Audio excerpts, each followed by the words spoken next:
Assalamualaikum warahmatullahi wabarakatuh. Allahumma sholli ala Sayyidina Muhammad wa ala ali Sayyidina Muhammad. Pemirsa yang dirahmati Allah, marilah kita simak ceramah dari Buya Arozi Hashim dengan tema amalan untuk antisipasi bila kena pemutusan hubungan kerja. Sebelumnya marilah kita perbanyak sholawat minimal 1000 kali sehari, agar hidup kita penuh barokah dan mendapatkan syafaat kelak. Jangan lupa berikan dukungan kepada channel kami dengan memberikan super thanks seikhlasnya.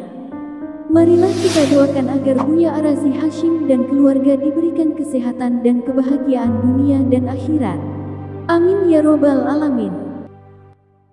Ini baik laki-laki atau perempuan. Walaupun kalimatnya ar-rajul, tapi dalam bahasa Arab ar-rajul idza utliqa fayahtamil adz-dzakar wal untha.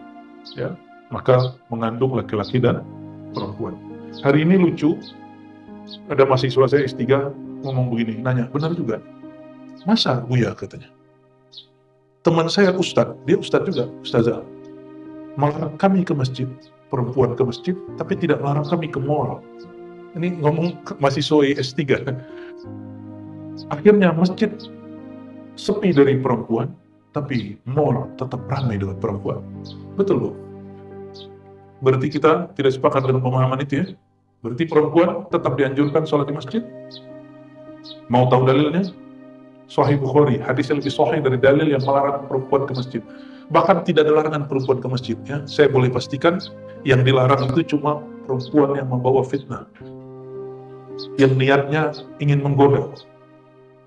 Saya yakin ibu-ibu ini niat ke masjid bukan menggoda, tapi mau mendekat diri kepada Allah Subhanahu wa Ta'ala. Ya. Kan yang boleh dekat sama Allah bukan ibu doang, bukan bapak doang, ibu juga. Hadisnya menyebutkan la tamna'u ima Allah masajidah. Hadis Bukhari.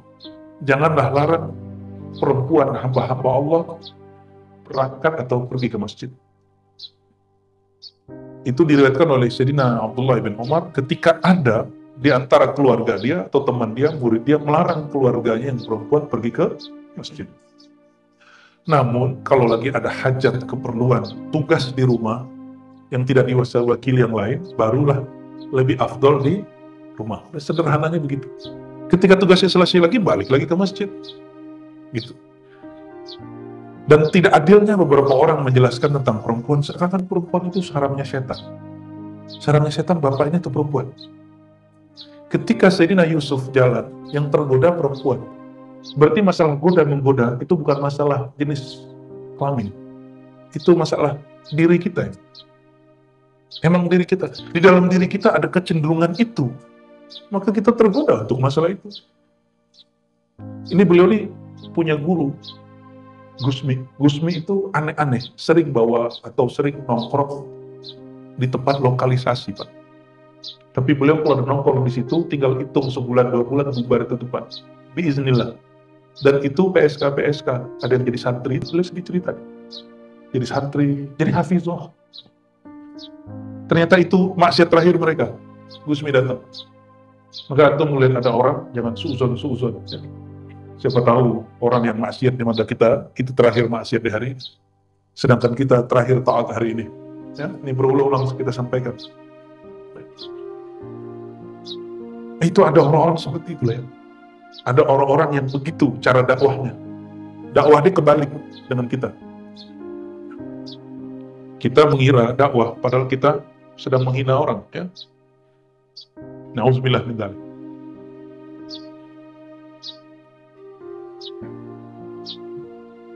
Wa dzalika idza tawadda'a. Nah, kenapa apabila seseorang berwudu lalu membaguskan wudu lalu berangkat ke masjid. Nah, hadis ini konteksnya dulu tidak ada WC masjid, tempat wudu di masjid nggak ada. Dulu masjid itu steril dari perairan karena memang nggak ada kerannya, nggak ada sumurnya. Orang kalau ke sumur dulu jauh. Itu sebabnya para sahabat seling sholat subuh pakai wudu isya karena ribet keluar malam hari.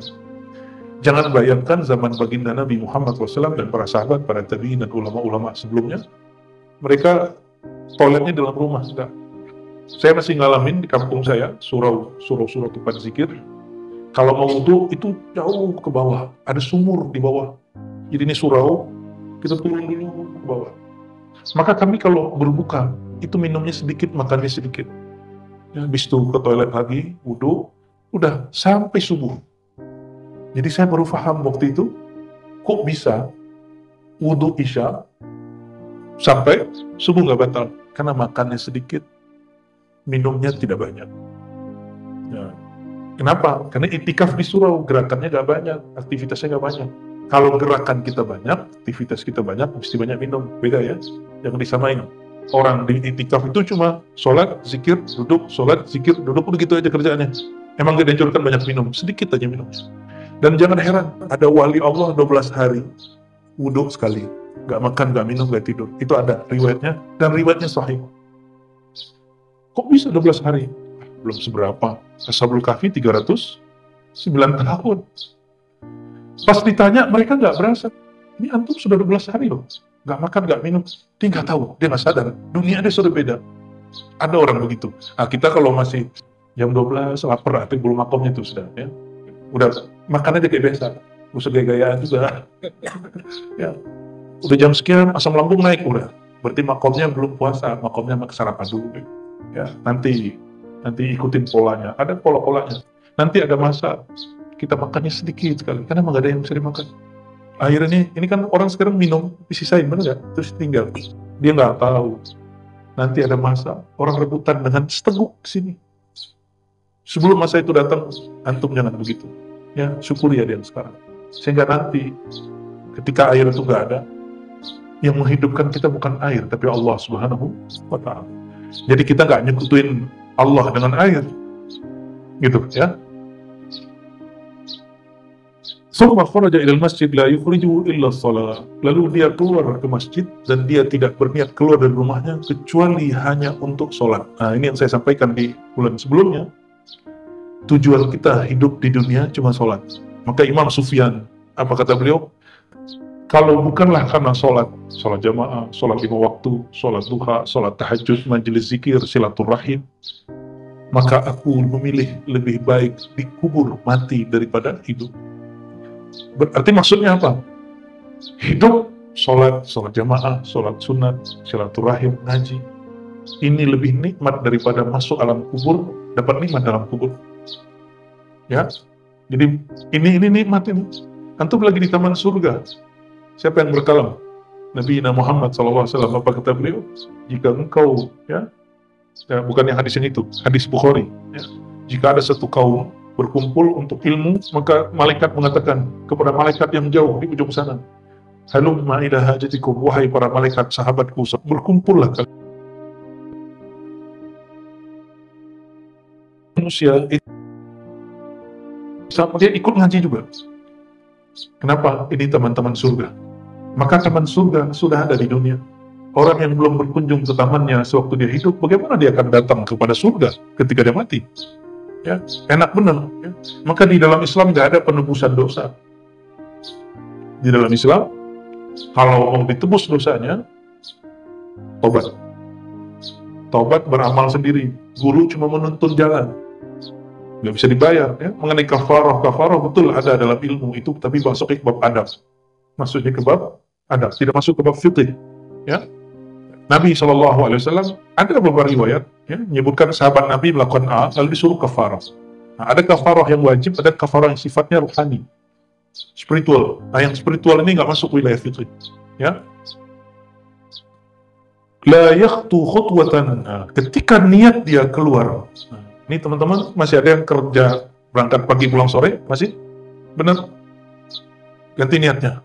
Saya berangkat untuk sholat nanti di masjid kantor, gitu ya.